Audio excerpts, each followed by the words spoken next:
ऊपर वाला जब करता है तो सब अच्छे के लिए ही करता है। हमेशा हमें सही और गलत का रास्ता दिखाता है। ईश्वर की योजना हमारी योजना से बेहतर ही होती है। लाइफ में कभी कभी ऐसा होता है कि जो हमें चाहिए, जिसका हम बहुत समय से इंतज़ार कर रहे होते हैं, वो हमें मिल तो जाता है, लेकिन कुछ ही पल में हमसे वो वापस भी चला जाता है। हमारे हाथ से वो सारे मौके चले जाते हैं जो हमें बहुत समय के इंतज़ार के बाद मिले होते हैं। ऐसी स्थिति में हम ईश्वर को कोसने लगते हैं। हम ईश्वर से कहने लगते हैं कि आपने मेरे साथ ऐसा क्यों किया।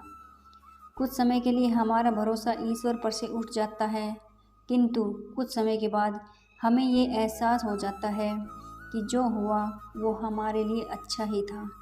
ईश्वर की योजना हमसे अच्छी ही होती है। हमें ये बात समझनी चाहिए कि जो हमारे हाथ से चला गया वो हमारे लिए अच्छा ही नहीं था। ईश्वर ने जो कुछ भी किया वो सोच समझकर ही किया होगा। एक छोटी सी कहानी जो हम आपको सुनाना चाहते हैं। एक छोटा सा 2 साल का बच्चा खेल रहा था। खेलते खेलते उसके हाथ में चूहे मारने की दवाई आ जाती है। बच्चा नादान था, वो नहीं जानता था कि ये चूहे मारने की दवाई है। वो तो इस दवाई को चॉकलेट समझकर खुश हो रहा था। वो तो इसे खाने ही वाला था कि उसकी माँ का ध्यान उस पे गया। माँ ने तुरंत बच्चे के हाथ में से वो चूहे मारने की दवाई छीन ली। बच्चा ज़ोर ज़ोर से रोने लगा। बच्चे के रोने के बावजूद भी माँ ने उसकी एक नहीं सुनी और वो दवाई उसने कहीं छुपा दी, क्योंकि बच्चा नहीं जानता था कि ये चॉकलेट नहीं, चूहे मारने की दवाई है।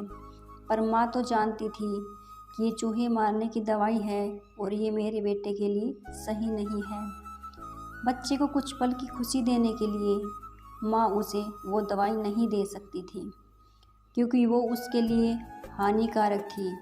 वैसे ही जब हमारी ज़िंदगी में हमें कुछ ऐसा मिले जो हमें कुछ पल की खुशी दे और फिर वो वापस चला जाए, तो हमें निराश नहीं होना चाहिए। तभी हमें यही सोचना चाहिए कि हमें जो मिला था वो हमारे लिए अच्छा ही नहीं था। इस चूहे मारने की दवाई जैसा ही था।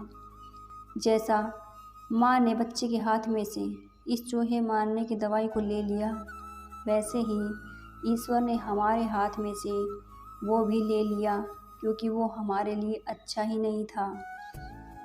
कभी कभी हमें सही और गलत का फ़र्क इस नादान बच्चे की तरह पता नहीं चलता है, पर जैसे माँ को पता था वैसे ईश्वर को भी सब पता होता है।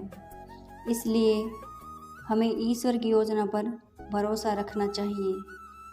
हमारे साथ जो हुआ वही हमारे लिए बेहतर था, ऐसा सोचना चाहिए। प्लीज़ गाइज़, अगर वीडियो पसंद आए तो प्लीज़ लाइक, शेयर और सब्सक्राइब ज़रूर करें।